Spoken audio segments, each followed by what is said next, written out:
Baik lagi di ngobrol.com.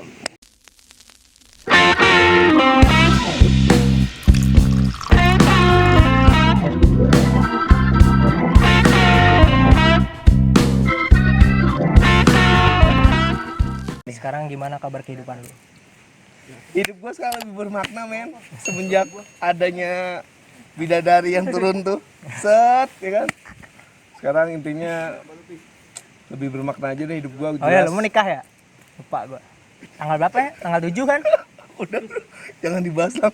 Itu nggak apa-apa. Udah. Pokoknya gitu, men. Sekarang gue lebih bermakna, lebih jelas lah. Lebih ke arah tujuan hidup gue mau kemana sekarang. Gitu. Oh. Ya, lu sendiri gimana tuh? Jelas nggak? Abu-abu lah. Abu-abu juga. Abu-abu juga gua. Abu juga. Ini apa nih? Kita cerita apa nih? Kita gunung kali. Gunung Ya, lagi. kita mumpung di gunung, kita cerita gunung kali ya. Kita ceritain Biasanya gua ditanya gunung. Iya, Gua udah kemana kemarin? Apa aja tuh? Salak. Salak, Udah nanyain tentang Merbabu. Lu waktu itu pernah cerita mistisnya tuh Merbabu. Merbabu. Terus tentang pecinta alamat. Tentang pecinta alam, keluarga lu pecinta alam semua deh tuh. Nah, sekarang gua nanya sama lu. Iya. Lu udah pernah kemana aja? Selama gua berhobi dengan naik gunung ini, sebenarnya udah ada beberapa sih lang kalau gunung ya. Tapi pendakian awal sih tetap Salak sih. Salak. Pendakian awal tuh di Salak, setelah itu ke ekspedisi ke Merbabu. Setelah itu gue sempet main-main ke Gede, Pangrango. Terus gue pernah juga ke Latimojong. Latimojong. Sulawesi. Ya, terus Semeru ya, Semeru, Merapi. Yang gue inget itu silang. Yang gue inget. Tapi yang paling berkesan itu naik di mana sih biasanya? Kalau gue sih berhubung berkesan banget untuk pertama kali ya, itu tetap di Salak sih. Kenapa? Karena banyak cerita dari Salak yang gue dapet. Gue tahu gunung di pertama kali di Salak. Pertama kali gue ngerasain mistisnya di Salak. Pertama gue berani naik gunung sendiri ya. Iya di Salak. Gitu loh. Maksudnya tanpa pendamping maksudnya gitu loh. Gue ngajak temen-temen gue sendiri gitu loh. Itu ke Salak. Abis deket juga dari Jakarta. Iya dekat. Emang mungkin Salak tuh jadi tujuan kedua setelah Gunung Gede kali. Iya benar. Karena kan dekat bener lang. Terus juga nggak butuh biaya banyak lah ya kan. Bener waktu ya kan. Waktu juga. Yang buat orang pekerja apalagi kan. Yang apalagi kayak lu Sabtu Minggu ya kan. Gua nggak jelas deh judulnya bangsat emang. Resign aja lah. Naik gunungnya udah. Itu Salak silang gua. Terus cerita yang biasanya paling lu inget sih apa sih di Salak? Di Salak tuh yang paling gua inget itu treknya. Nah ini kan lu kan pernah nih sama gua juga. Iya. Sama lu juga waktu itu ya? Beberapa kali. Bener. Nah Salaknya ini yang mana nih? Nah kan kita beberapa kali tuh ke Salak. Tapi mungkin Salaknya kita kan karena berhubung waktu kita nggak sampai yang puncak ya lang ya. Kita cuma sampai kawahnya tuh. Sampai kawah. Yang gue inget tuh lang waktu sama tetangga gue lang, Bang Hiro. Bang Hiro sama ada tukang buah sih namanya Amai. Iya. Amai, lupa gue. Itu yang paling gue inget karena kan waktu itu kita berempat doang tuh. Ya berempat. Terus kita nyampe malam ya. Kita sampai malam, kita naik malam. Lu juga sempet jatuh kan lu? Gua jatuh. Naik motor sama Amai. Itu sih lang. Itu tahun 2012 sih. Kalau gue inget sih 15-an lah. 2015 ya? 15-an kayaknya. 2015 tuh gue naik Kawaratu waktu itu sama Gilang sama beberapa temen gue juga tuh. Terus biasanya gak enak sih lang itu. Iya. Kalau sama gue mah aman sih. Iya, tapi guanya yang aman. Soalnya kan waktu itu kan kita kan dari Jakarta juga aman kan. Paling apa sih kejadian teknis doang. Iya benar-benar kendala teknis doang ya waktu itu. Di gunungnya ini kan. Di gunungnya ini men yang kalian mesti tahu bener-bener ya dibilang dak dikduk ya waktu itu. Ya naik malam ya. Naik malam. Kita sih start jam berapa tuh waktu itu? Kita jam 11. Jam berapa ya? Jam 9-an atau jam 8-an? Start tuh habis Isya lah sih. Masa? Habis Isya. Gua lupa. Habis Isya tapi sampai Sigamea yang kata jam sebelum Kawaratu tuh jam 11 ya, 12. Iya, nyampenya iya. Iya, nyampenya jam segitu. Sedikit cerita sih men. Jadi waktu itu gue naik 2 motor dari Jakarta, boncengan, terus kita sampai Cibatok lah ya. Cibatok Gunung Bunder tuh sekitar habis maghrib. Terus kita mulai start tuh habis Isya. Nah itu memang kondisinya benar-benar belum banyak pendaki lah waktu itu lang. Kita bisa dikatakan naik cuman kita berempat doang ya? Nggak ada orang lagi. Ada orang lagi? Nggak ada. Nggak ada. Kita Paling kan berempat doang. Pengunjung yang ke Kawaratu juga kan. Iya Cuman maksudnya kan kita kan camp. camping. Iya, yang camp kita doang Iya, waktu kita itu. Ya? doang. Nggak ada lagi. Nah itu sih waktu itu jadi berempat ya, berempat satu tenda. Terus kita nyebut, kita tuh jalan dari bawah sampai ke titik yang bisa orang nggak tahu tuh kalau itu tuh, kalau kita sih nyebutnya Cigamea ya. Cigamea. Ada kali dua. Sebelum Antara Kawaratu ya. Kali Kawah dan Kali Bersih. Ya. Kita nge-campnya di situ. Benar. Terus Terus apa ya kejadian apa ya lupa gue. jadi gini, mistisnya di sini men. Gue ngerasain pertama kali serem tuh di sini. Pertama kali naik gunung, pertama kali serem ya di sini ini gitu loh. Karena gue sebelumnya belum pernah sampai ngerasain kayak gitu loh. Jadi naik sama berempat ini sampai naik kita sampai di pos sebelum tanah datar lang. Ya. Ada nama pos tanah datar sebelum kita sampai Kawaratu ini. Istirahatlah kita di situ. Itu yang kata masang lilin itu ya. Pasang lilin. Nah, lu bilang, "Be, istirahat dulu deh Be di sini" gitu. Ya udah. Sebat ya lang. Iya. Ngelendilin dah lu. Nah, habis ngelendilin kita makan ya biasalah bikin kopi sama makan wafer gitu lah. Si Amai itu yang tiba-tiba masang apa? Yang bakar menyan. Iya di rokok Samsunya ya. Iya, jadi si tukang buah ini Amai ini dia kalau emang rokok harus pakai itu. Di Jakarta pakai menyan men. Jadi rokoknya Samsu nih kretek kan lang. Nah menyanyi itu diginiin, ditaburin di rokoknya. Gue juga makanya itu. kan gue waktu itu nyium kan. Gua apa nih kan? Gue sempet suges tuh. Nah dari situ nggak enak banget gitu loh. Hawanya, perasaan gua. Oh iya benar. Karena baunya bau mengundang men. Mengundang karena kan bau rokok yang ditaruh kayak gitu kan dibakar jadi wangi sendiri buat kaum gaib gitu loh. Dua apa? Bukan. Ini kaum gaib gitu loh. Dan endingnya gue marahin kan. Men. Jadi gue marahin, matiin gak tuh rokok, gue bilang gitu karena gue berpikir dari situ kan bakal panjang urusannya.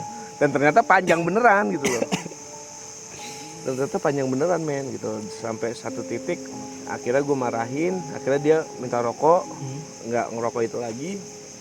Nah akhirnya kita jalan lagi tuh. Nah itu perjalanan itu masih sekitaran jam 8:30 itu lang, apa jam 8, masih baru kok kita. Ya masih setengah jaman naik ya. Masih belum lama. Nah sepanjang jalan itu ini gue baru buka nih lang gitu loh. Nah yang jalan tuh tiba-tiba di sisi kiri kan itu biasa rumput-rumput semak-semak tuh. Iya. Gue ngeliat bayangan putih lang. Bayangan apa? Ya itulah Miss Kunti lah. Mungkin emang dari akibat itu tadi. Akibat itu juga bisa. Gue masih belum ke arah situ gue mikirnya. Karena emang mungkin tiba-tiba kelihatan aja. Iya tiba-tiba kelihatan, terus mungkin kita posisi kan udah capek di Jakarta kan. Udah capek kita waktu itu emang udah capek di Jakarta. Halusinasi nih. Bismillahirrahmanirrahim. Gue udah baca-baca gitu kan. Nah ternyata Miss Kunti ini di beberapa momen nongol di beberapa momen. Di mana aja tuh biasa? Soalnya gue nggak ngeliat kan. Gue nggak lihat kan. Gue nemuinnya di persimpangan Cigamea. Sebelum Cigamea ada persimpangan ke atas sini. Yang sini buntu. Ya. Dari situ. Terus sebelum persimpangan itu juga gue sempat lihat sebelah kiri dia. Yang pokoknya kita habis tanah datar ada jembatan kayu. Nah itu kan lewat jalan sempit tuh di situ. Pokoknya sempet 2 atau 3 kali lah gue lihat. Berarti emang nih biasanya dia. Tapi gue emang nggak berani lihat lang. Gue gini doang. Gitu nggak gini nggak. Berarti dia ngikut kali ya? Nggak tahu lang. Nggak tahu. Tapi mesti dia ngikutin sih. Ya gue nggak tahu lah. Gue mikirnya ya Allah, astagfirullahaladzim. Gue udah mikir gitu aja dah. Nah makanya waktu bangun tenda gue pengen buru-buru tidur lang. Oh makanya lu nggak mau nemenin gue. Gue mau nemenin lu begadang karena gue udah jiper. Ini gue ceritain nih bener. Biasanya kan kalau kita kesini kan malam tuh begadang. Malam begadang, kayak hari ini kita malam begadang gitu loh. Dan endingnya kita bangun sampai dulu di Cigamea lah gitu ceritanya. Tapi selepas di Cigamea gue udah nggak lihat apa-apa lagi gitu men. Nah gue malah tahu dari lu Apa tuh? Apa tuh? ternyata pas kita ngecamp itu banyak malah yang ngerubungin kita kan Banyak. gitu. Jadi pas bangun tenda kan kita sempat masak air, bikin kopi, dan kita sempat masak mie doang deh tuh kayaknya. Kita nggak sempat masak nasi. Yang ngerokok bentar ya. Iya karena kita udah capek deh tuh gitu. Kalau gue sih nanggepin yang begitu ya, gue kan orangnya perasa nih. Iya. Tapi gue lebih bodo amat sih. Kalau gue emang ya gue baru pertama kali gue panik lah gitu loh. selagi kita nggak ngapa-ngapain, ya insya Allah nggak ada apa-apa sih. Tapi kan kita ngapa-ngapain di situ, walaupun bukan kita ya. Ya kan kita nggak tahu awalnya. Iya si Amai bakar itu. Kalau emang kita tahu dari awal kan pasti kan kita juga Benar. Ya kan ya jaga adab dulu juga. Benar. Di gunung lah, maksud gua. Dan dia memang bawa tapi alhamdulillah nggak dibakar-bakar lagi tuh lang. Iya kan setelah yang kita marahin itu. Iya kita kemarin itu kita udah nggak lihat dia bakar rokok pakai itulah gitu. Tapi selain itu maksudnya fun aja juga kita. Fun aja, ketawa-tawa aja sih. Paling kita. ya emang malam itu lagi kusut aja. Nah malam juga itu emang, lu bisa ceritain nggak lang? Kalau yang lu rasain gimana setelah Amai bakar itu? ya kalau di jalan sih gue nggak ngeliat ya pertama. Terus gue ketika si Amai bakar, ini akan ada sesuatu menurut gue. Iya lu udah ngerasa gitu. Gue udah feeling. Kalau udah kayak gitu gue udah feeling deh. Terus yang pertama ketika udah bangun tenda, terus gue banyak banget. Terus makanya gue tuh itu dia tadi gue lebih bodo amat yang pertama. Terus kalau udah kayak gitu ya udah gue diem aja. Dan kita sempat bikin api unggun juga kan tuh. Terus gue bikin api. Mungkin di beberapa tempat api itu nggak boleh. Di beberapa tempat ya bukan masalah nggak boleh karena emang nggak boleh dari ininya, nggak boleh dalam arti biar kita tuh tahu tempat juga gitu. Nggak seharusnya lu di sini tuh bikin kayak gini. Entah itu akan terjadi apapun, itu kan kita nggak tahu. Iya, bener. Makanya mungkin si pihak pos tuh pernah mengalami kejadian di tempat tersebut, ngelakuin kegiatan tersebut, maksudnya api unggun itu. Nah mungkin dia atau siapalah atau pernah diganggu juga, makanya dia ngingetin kita untuk nggak kayak gitu. Iya itu dia. Nggak cuma kita sih, maksudnya kan di beberapa tempat tuh kayak di gunung nih nanti di pos ini jangan bakar atau apa. Itu kan sering pasti kan. Benar. Gitu.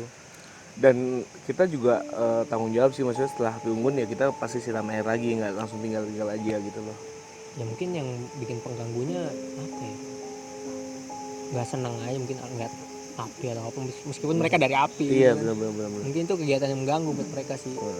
Nah yang lu rasain apa tuh waktu kita bangun tenda sampai itu? Itu tuh sebenarnya mis yang kunti itu masih ada sebenarnya. Masih ada. Kalau gua rasain. Iya. Cuman gua nggak mau bilang ke lu pada gitu. Terus juga bukan cuma itu, ada beberapa juga kayak malam nih gua kan sempat begadang sendiri. Iya lu bangunin gua kan jam 2 jam 3-an tuh. Gua sempat begadang sendiri. Ada ini men kakek ini kakek, tapi gua tuh ya udah gua bodo amat lagi. Lewat doang dia. Lewatnya nih kan kita kan tempat Cigamea kali baru trek. Iya. Dia ngelewatnya di depan tenda. Ngapain di depan tenda? Tapi jalan aja gitu lurus aja. Lurus. Apa lagi ya? Untuk sementara itu yang gua lihat itu, cuman hawanya tuh emang hawanya enak banget. Nggak bisa dibilang, sumpah ya. Itu pertama kali mistis gue ya di situ. Dan akhirnya kita besokannya lancar semua sih lah, nggak ada masalah apapun. Gitu. Tapi emang itu kusut sih. Kusut banget lah. Apalagi Menyan gue tahu sendiri kan. Iya, Menyan kan ibarat kata ya mengundang hal gaib lah, banyak orang tahu lah. Ya berhubungan dengan kayak gitulah intinya. Iya benar. Setuju. Amai. Emang si tukang buah. Iya. Dasar kau jadi, tukang buah. Amai ini dia di tetangga gue di pasar. Jadi dia di pasar tuh dulu tukang buah gitu loh, jualan buah, entah duren ya kan. Dengan yang 10.000 nggak manis kagak ya kan, 10.000 kayak gitu ya, kayak gitulah dia jualan kayak gitu. Terus apalagi nih mau ceritain ke gue? Ya paling kalau misalkan mistis sih gue disalak pertama kali kayak gitu. Terus kalau paling ya kisah-kisah paling nggak enak di gunung juga lu sama gue juga sempet ngerasain lah. Banyak lah kita sempet ngerasain nggak enak di gunung tuh. Oh gini aja, kan kita pernah beberapa kali naik nih, ya kan? Kan gue pernah bukan hampir KO nih di Merbabu. Ya itu juga parah sih, itu badai men soalnya men. Jadi gue kan 2 kali Merbabu, pertamanya udah gue ceritain. Iya. Terus yang Kedua tuh naik sama gue naik barengan. sama dia 2015 juga. 2015. Awalnya sih pengen ke kampung dia. Iya benar, ke Hampir Jogja ya akhirnya kita. ke Merbabu kan. Cerita singkatnya tuh, wah keril gue tuh berat banget men. Iya benar-benar. Tenda 2, air tuh udah 10 botol, Iya botol gue benar-benar. nggak tahu dah. Parah. Baju gue, Jadi jaket kita gua. itu ibaratnya perlengkapan 3 orang lu yang bawa lang. Bukan 3 orang, Cewek-cewek itu. 2 kelompok, Iya 2 kelompok. 2 Iya. tim Itu sih men, Gilang tuh the best sih waktu di Merbabu tuh kita berangkat lewat Kopeng. Kopeng. Gue juga awal Kopeng. Kita lewat Kopeng. Kita 3 cewek 3 cowok ya lang. Ya. Nah kebetulan tuh kita bawa 2 tenda kan. Nah kebetulan satu orang tuh ibarat kata adik kita di Pecintalam. Nah sangkatan nama lu juga. Gua Sinola. Lagi mau ekspedisi men. Sinola. Ceritanya, iya. Terus 3 orang lagi, 2 cowok 1 cewek, 2 cewek 1 cowok ini memang belum pernah naik gunung lah. Langsung kita hajar di Langsung Merbabu. kita hajar ke Merbabu, ya kan? Salah juga sih. Salah juga. Cuman berhubung udah telanjur Iya ya. kan? Nah itu juga Itu maksudnya pas parah sih itu. maksudnya pas kita di puncak, gue kan gak sadar tuh ya. Awalnya tuh gue kenapa sih sebenarnya? Gue kan sampai sekarang nggak tahu nih. Jadi gini men, gue naik malam itu sebenarnya dari awal perjalanan pun udah kurang lancar lah ibarat kata. Dari persediaan air udah banyak, cuman memang kita memang mewajarin dengan pendaki pemula ini, dia gaya minumnya tuh bener-bener boros gitu loh. Mungkin yang haus minum. Iya, haus haus minum sebenarnya kan nggak seperti itu juga kan. Padahal walaupun kita sudah bilangin dari awal gitu. Nah kalau di Merbabu itu, gue sama Gilang nih bener-bener yang mikirin tim yang kita berangkat ini gitu kan, gimana nih lang sikonnya gini gitu. Gue banyak coba manage dalam perjalanan tuh sama Gilang gitu. Nah satu momen Gilang memang sebelum jembatan setan emang lu udah bilang, "Be, gue capek banget," lu bilang gitu. Ya gue ingetnya itu doang. Iya, lu udah bilang, "Be, gue capek banget," pas jembatan setan tuh. Nah pas habis ngelewatin jembatan setan itu dikit lagi puncak, itu ada satu tanjakan Puncak Keteng Songo ya. Kenteng Songo.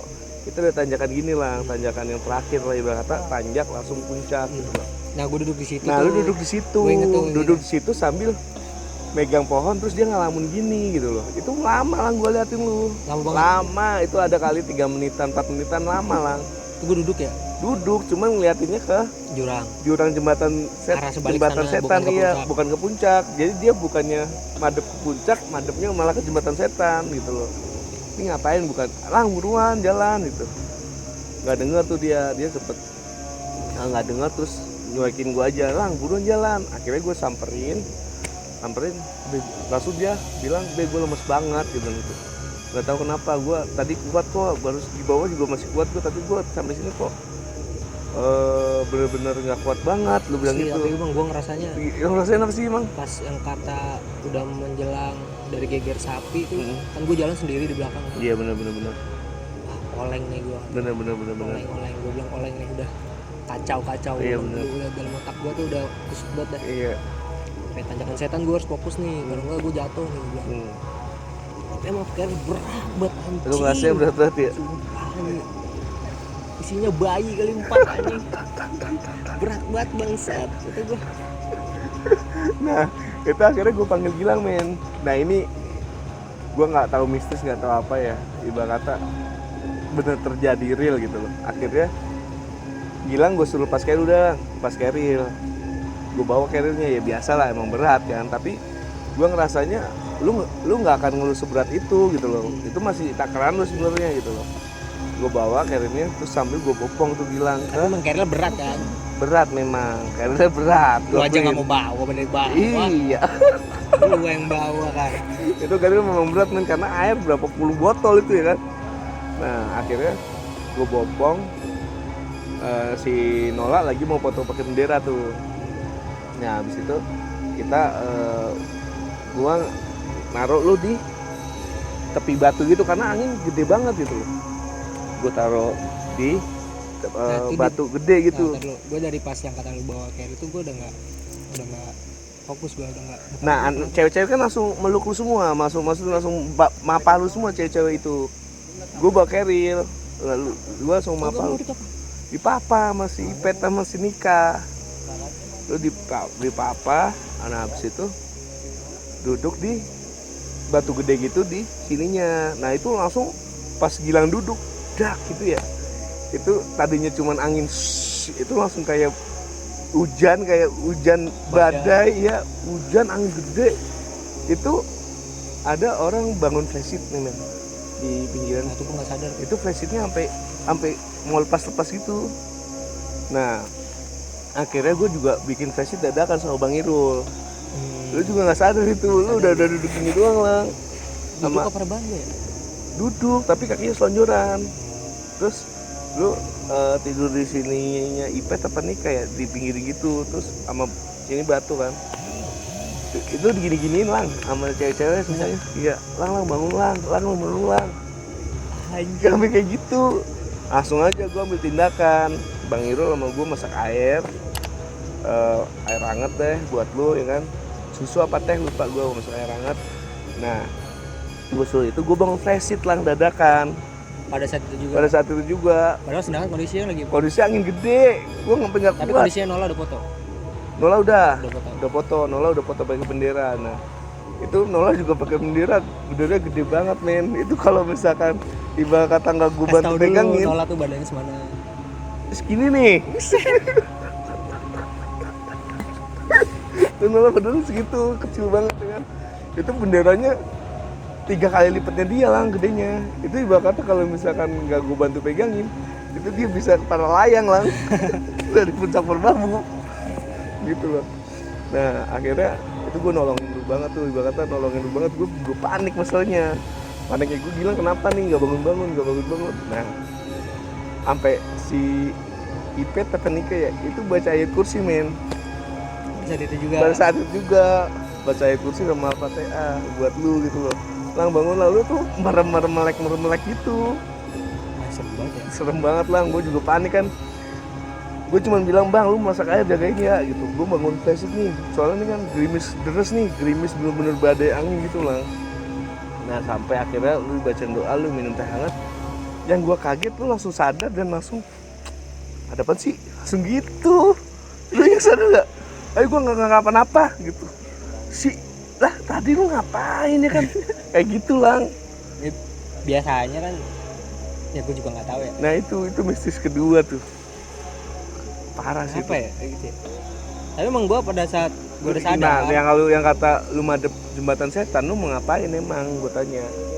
Itu gue udah nggak tahu. Gue tuh duduk nih set ya kan? Karena lu lama. Terus gue pegangan kan, anjing capek banget kan gue bangsat. Nggak tahu tuh gue kenapa tuh capek banget nih.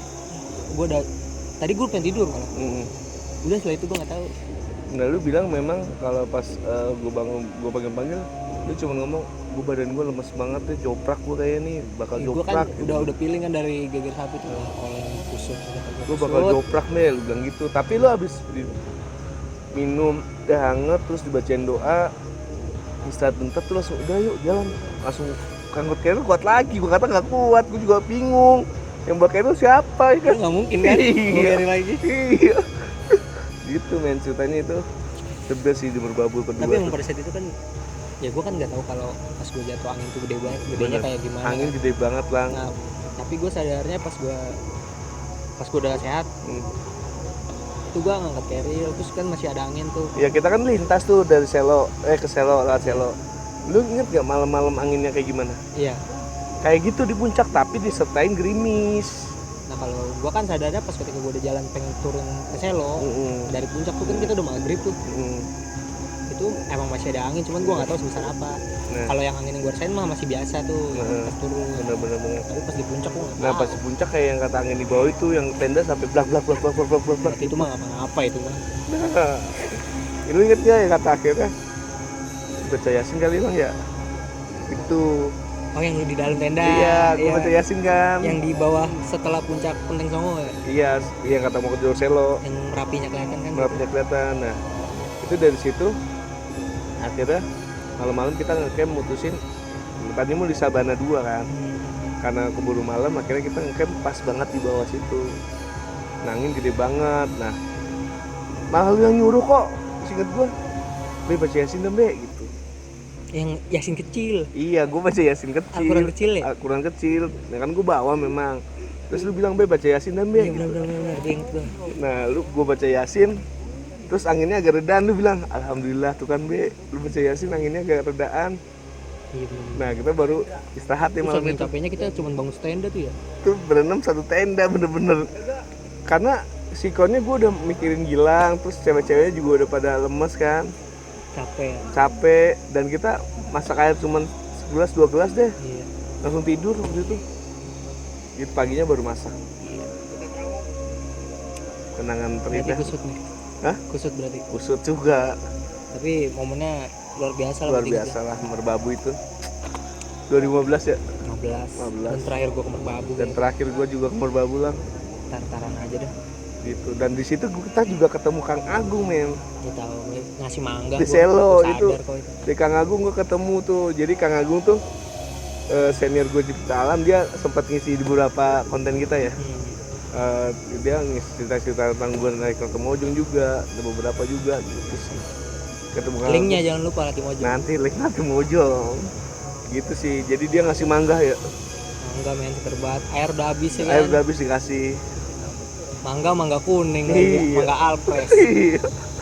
Gua gini nih baru dibelah langsung gua gini nih mangganya. Saking gue pengen makan mangga. Tapi emang penyelamat lah. Penyelamat lah gitu.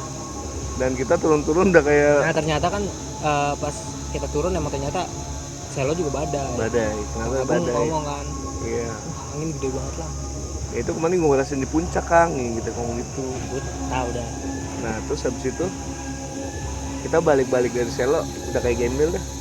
Iya. Itu jadi, saking kan kemarau kan. iya kemarau. Terus kita kena debu. Bener. Pasir tuh dingin kan. Ya kulitnya jadi Terus hitam. juga kena air, jadi Iya. nempel.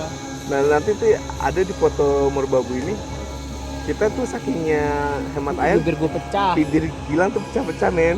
Iya sih. Itu di Merbabu tuh. Terus foto yang kata setelah itunya dong, yang kata kita gembel. Iya itu gembel juga ada. Ya Allah kita beda banget Lang. Nah dari situ kita baru ke Jogja ke Gunung Kidul lah. Gitu men ceritanya. Gue dapet pelajaran gimana sih gue ketika gue harus lagi down kayak gitu ya, gue harus ngapain, gue harus kayak gimana. Dan gue sih sebisa mungkin gue nggak harus nyusahin teman gue gitu, itu kan karena kondisi kan. Kita nggak tahu seberapa kuat kita. Juga kita kadang takaran kita udah pas ternyata belum. Nah, kita nggak tahu tuh kayak gitu-gitu tuh. Terus yang pertama gue saranin prepare lagi sih buat manajemennya. Gimana cara ngolah airnya, terus kita ngingetin teman kita nih yang untuk pertama kali naik, gimana sih cara ngolah air, harus sabar ya, gimana caranya kita manage air, sedangkan kita tahu belum terus buat air ya. Kayak gitu. Terus gue juga dapet pengalaman gimana cara ngebawa tim aman sampai bawah, alhamdulillah nggak ada kejanggalan meskipun gue yang tewas gitu. Harus ya emang kadang gitu, mungkin harus dikorban, harus joprak ya, harus joprak dulu, yang penting anggotanya nggak apa-apa gitu sih men. Ya paling kalau dari gue sih poin-poinnya adalah lu kalau sama tim kalau misalnya lagi ngetrek jangan terlalu jauh lah. Itu untung waktu gue ngeliat lu di Merbabu tuh lah, jarak gue masih bisa ngeliat lu nih kenapa anak gak naik gitu loh. Kebayang dong misalkan gue jauh dari lu, gue nggak tahu sikon lu kayak gitu loh. Itu aja gue malas ngejar lu sebenarnya. Iya, walaupun lu bisa ngomong B, tapi lu nggak ngomong karena udah bener-bener joprak gitu loh. Gitu Terus sih. saran lagi sih paling gua, kalau emang lu sebagai kepala tim gitu yang membawa tim lu, sekecil dan sebesar apapun kesalahan yang gua tahu gak usah diperdebatkan. Bener. Karena masih di gunung kan kondisinya kan gak enak, kita naik bareng harus ada perpecahan. Bener. Lebih baik nanti ketika udah turun baru kita evaluasi bareng-bareng lah ya. Sebenarnya dievaluasi, jangan dimarahin, jangan dibahas. Evaluasi untuk apa ya, mencegah lagi Dia kayak gitu seperti itu ya. kayak gitu lagi. Jangan sampai gara-gara misalkan air habis nih tiba-tiba dalam satu camp sekali ngecamp terus dimarahin sama kepalanya, jangan gitu juga. Misalnya meskipun itu gunung air, terus gimana sih solusinya ketika air emang udah habis dan kita juga punya feeling nih dengan sebagai botol kita masih bisa ngasih sampai puncak. Kalau emang udah nggak cukup apa kita harus naik, kenapa kita nggak turun aja buat cari sen kan? Ya, banyak hal yang mesti kita pikirin sih. Juga banyak pelajaran sih kalau dari pandangan gua ke pendaki sekarang gitu kan, dimana sama tim itu bisa sering ribut gitu. Maksud gua tuh kenapa? Mungkin gini loh, sesukses apapun pendakian itu juga bareng-bareng kok. Bener. Kan kerja sama tim lah. Bener. Nggak dari ketua yang hebat, enggak juga. Maksud gua Kekompakan, kebersamaan. Yang penting kompak. Iya. Apapun masalah diobrolin, apapun masalahnya cari jalan keluarnya. Bener. Bareng-bareng. Ya sampai di gunung malah kita jadi dapat musuh Iya, gitu loh. loh. Kita baru naik, ada masalah, kita ngecamp nggak bakal ngobrol. Gak enak, Masalah, sikonnya gak enak. Naik tuh jadi nggak enak. Bener.